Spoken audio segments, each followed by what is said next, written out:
First order reaction. अब हमारा जो टॉपिक है वो है क्या है, फर्स्ट ऑर्डर रिएक्शन। डिफिनीशन हम कैसे बनाएंगे, एकदम आराम से मान लेते हैं पहले हमारा पहले क्या है, एक जनरल रिएक्शन लेते हैं, आर से पहले पी प्रोडक्ट बनता है पी, ठीक है। अब जी अगर मैं आपसे बोलूं कि रेट ला एक्सप्रेशन क्या होता है, तो आप कहोगे सर रेट इक्वल टू होता है के और यहाँ रिएक्टेंट के कॉन्सेंट्रेशन की पावर n, सही है, बोलो भैया। n क्या है यहाँ पर, n है बेटा जी यहाँ पर ऑर्डर ऑफ रिएक्शन, क्या है ऑर्डर ऑफ रिएक्शन। अब हम पढ़ रहे हैं कौन सा, first order reaction. First order reaction का मतलब क्या हुआ, n का, अगर n की वैल्यू, इस n की वैल्यू हमने क्या रखा है जी 1, तो ये फर्स्ट ऑर्डर का लाएगा, क्या कहलाएगा, तो यहाँ रखना है जी। तो रेट इक्वल टू क्या मिल रहा है जी, रेट इक्वल टू के और r के पावर क्या मिल रहा है 1, क्या मिल रहा है 1। समझ आ रहा है सबको ना भैया। अब अगर मैं आपसे पूछूं डिफिनीशन क्या है इसका, हम कैसे फर्स्ट ऑर्डर रिएक्शन किसे बोलेंगे, तो आप कहोगे सर दो type of reaction.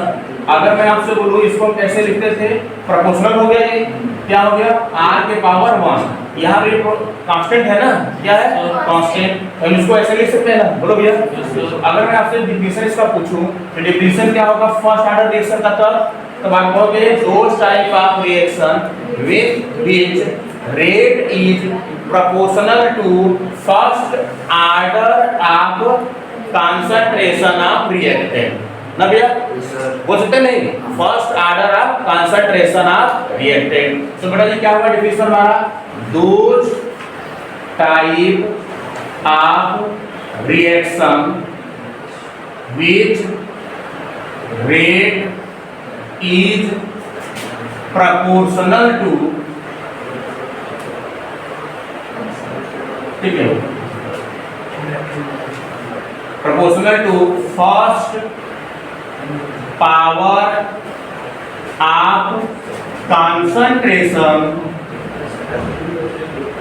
Of reactant. बोल सकते हैं नहीं, हाँ सही है, समझ में आया।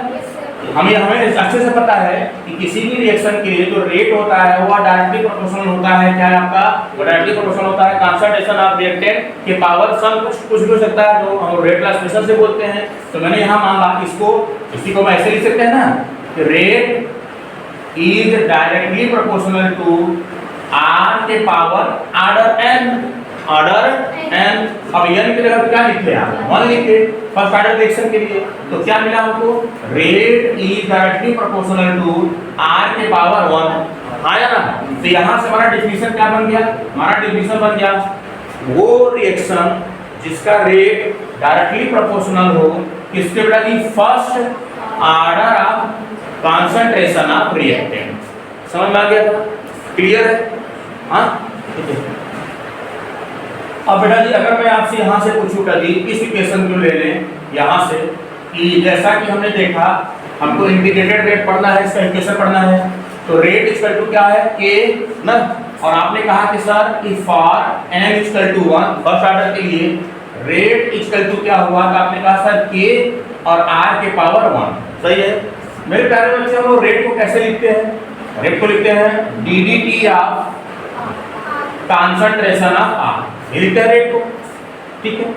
ये इक्वल टू क्या होगा जी k, और किसी के पावर अगर 1 हो तो उसकी वैल्यू क्या एग्जिट रह जाएगी, लिख सकते हैं इसको। अब बेटा जी हम r के टर्म को r की तरफ करेंगे और t को एक तरफ कर देंगे, एक तरफ r के टर्म को एक तरफ t के टर्म को, ताकि हमको इंटीग्रेटिंग करने में आसान, इंटीग्रेशन करने में आसान हो। तो बेटा जी मैं इधर लिखा d concentration of r upon यहाँ क्या लिख सकते हैं r, सही है, इज इक्वल टू बेटा जी यहाँ पर क्या लिखेंगे k, यहाँ पर क्या लिखेंगे dt। अब यहाँ माइनस को मैं इधर ले आ रहा हूँ, तो यहाँ लिखा बेटा d concentration of r upon concentration of r equal to क्या बेटा यहाँ पर माइनस k dt, सही है। इसको मान बेटा इक्वेशन नंबर हमारा 1। अब इक्वेशन 1 का हम क्या करने वाले हैं, इंटीग्रेशन करने वाले हैं, ठीक है, इंटीग्रेटिंग बोथ साइड, ठीक है, दोनों तरफ हम इंटीग्रेशन करते हैं जी। यहाँ इंटीग्रेशन करते हैं तो हमारा क्या मिलेगा डी आर बाई का यहाँ पर कंसंट्रेशन है आर, सही है। इसका टू का हमारा क्या मिलेगा यहाँ पर माइनस के डी, सही है भाई, है ना। अब बेटा जी हम यहाँ पर लॉग बेस ई ले लेंगे, मतलब फर्स्ट ऑर्डर लॉग लेंगे तो हमारा वैल्यू क्या आएगा बेटा यहाँ पर एल एन आर आएगा, क्या आएगा एल एन आर, सही है। इसका टू बेटा जी हमारा यहाँ पर क्या होगा माइनस के टी और प्लस बेटा जी इंटीग्रेटिंग कांस्टेंट आई, क्या लिख सकते हैं बेटा जी इंटीग्रेटिंग कांस्टेंट आई। ये सबको समझ में आया। 1/x का क्या होता है log x होता है ना, बोलो भैया 1/x dx का क्या होता है log x होता है, तो ऐसे ही 1 यहाँ पर r है और dr का क्या होगा यहाँ पर log r होगा, है ना। यहाँ ln क्या है log बेस e है, क्या है log बेस e है। इसको मान लो क्वेश्चन नंबर 2। अब जैसा कि हमने जीरो ऑर्डर में आपको समझाया था एकदम सेम वही पैटर्न करेंगे। हमें i की वैल्यू निकालनी होगी, हम इंटीग्रेटिंग कैसे निकालेंगे at time t equal to क्या लिखेंगे 0। अगर समय जब 0 था तो जो रिमेनिंग जो हम लोग कंसंट्रेशन लेते हैं रिएक्टेंट का उसको जगह पे क्या लिखेंगे r नॉट, क्या लिखेंगे r नॉट मतलब इनिशियल कंसंट्रेशन। जब रिएक्शन नहीं शुरू हुआ तो क्या हुआ इनिशियल कंसंट्रेशन।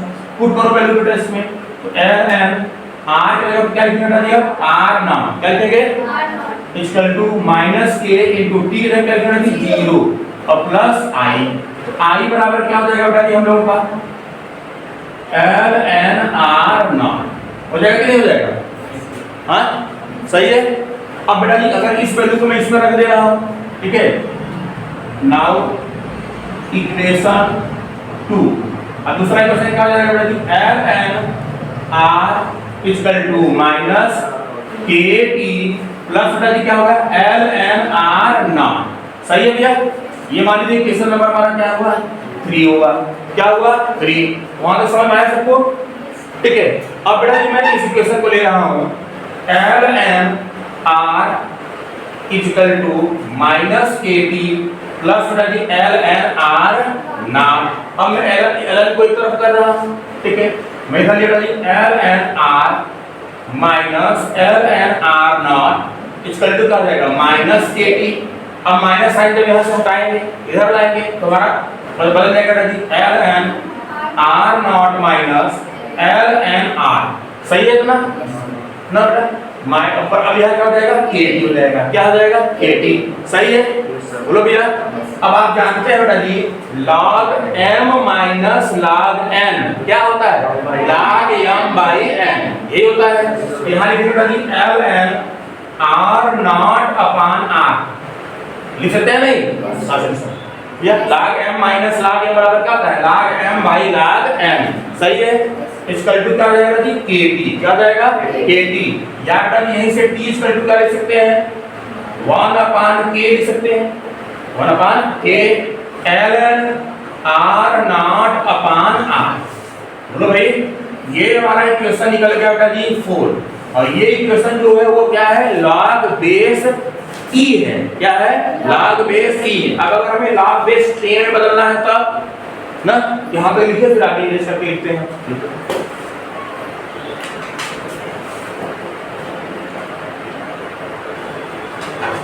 अब हम इस इक्वेशन को बस ध्यान देंगे इक्वेशन नंबर 4 से, ठीक है, उससे हमें क्या मिल जाएगा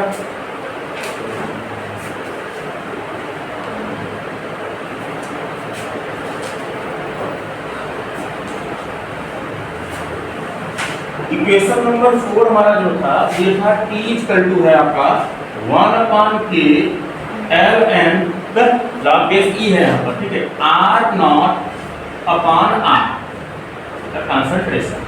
अब हम चाहे तो यहाँ ऐसे लिख सकते हैं इसको k इक्वल टू क्या लिख सकते हैं 1/t ln r not upon r लिख सकते हैं नहीं, इक्वेशन नंबर 5। अब बेटा जी यहाँ पर जो ln है वो log बेस e है, क्या है log बेस e, और लॉगरिथम रूल के हिसाब से अगर मैं यहाँ पर ln को log बेस e को log बेस 10 में बदल रहा हूँ, किसे बदल रहा हूँ log बेस 10 में, तब हमें वैल्यू क्या मिलेगा, हमें मल्टीप्लाई करना होगा 2.303 का, कितने का 2.303 अपॉन, अब ये t हो जाएगा।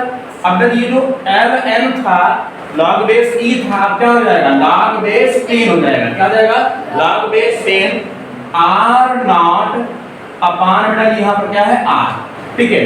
अच्छा, जनरली log बेस 10 हम लिखते नहीं है, स्किप कर देते हैं, इसको छोड़ देते हैं। तो हम लिखते क्या है, इसको ऐसे लिखते हैं 2.303 upon t log r not upon r। ये फार्मूला है आपका, ठीक है, फर्स्ट ऑर्डर रिएक्शन के लिए इंटीग्रेटेड फार्मूला हुआ, ठीक है, जहां पर आप सभी के वैल्यू को जानते हैं। जैसे मेरे प्यारे बच्चे, ये बताइए आप, यहाँ पर जो r नॉट है वो क्या है, तो हम ये जानते हैं कि वेयर r नॉट मतलब है इनिशियल कॉन्सेंट्रेशन। इनिशियल कॉन्सेंट्रेशन किसका बेटा जी, रिएक्टेंट का। किसका, रिएक्टेंट का। r क्या है बेटा जी, रिमेनिंग कॉन्सेंट्रेशन। क्या बेटा जी, रिमेनिंग कॉन्सेंट्रेशन। सही है बेटा, बोलो भाई, ठीक है। एट किस टाइम पे बेटा जी, टाइम t, समय t था। t क्या है यहाँ पर, टाइम है जिसपे रिएक्शन हो रहा है। और k क्या है बेटा जी यहाँ पर, रेट कांस्टेंट। समझ में आया मेरी बात, ठीक है। अब बेटा जी इसको ना दूसरे तरीके से भी हम लिख सकते हैं। जैसे मान लो बेटा जी, मैंने ये मान लिया कि इनिशियल कंसंट्रेशन, राइट डाउन कर चुके इसको, ठीक है। सो राइट डाउन करिए, फिर मैं इसको बदल रहा हूं कि मैंने इनिशियल कंसंट्रेशन कुछ और लिया है, एक्स वाई जेड या एबीसीडी, तब के लिए हम क्या फार्मूला बनेगा हमारा।